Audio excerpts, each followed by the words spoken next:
एकीकडे आमदारानं घेतलेल्या गाडीवरचं व्याज सरकार भरणार आणि शेतकऱ्यानं घेतलेल्या मोटरसायकलचा हप्ता थकला तर बँक गाडी उचलून देणार। एसटी, विमान, रेल्वे, बेस्ट मध्ये आमदार सदैव सवलतीतून किंवा फुकट प्रवास करणार आणि दुसरीकडे सरकार 65 वय झाल्यानंतर सामान्यांना एसटीचं अर्ध्या दरानं तिकीट देणार। दरमहा 1,80,000 घेणाऱ्या आमदारांना सरकारच्या म्हाडाच्या अल्प गटातनं घरं घेण्यास पात्र ठरवलं जातं आणि लाडक्या बहिणीचं कुटुंब दरमहा 21,000च्या वर असेल तर ती अपात्र ठरते।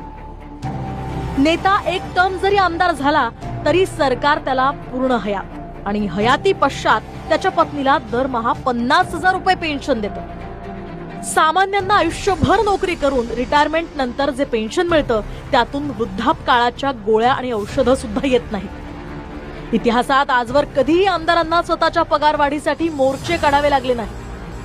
दुसरीकडे कष्टानं पिकवलेल्या शेतमालाला भाव द्या म्हणून विना मोर्चा घोषणा झाली असं एकदाही घडलं नाही।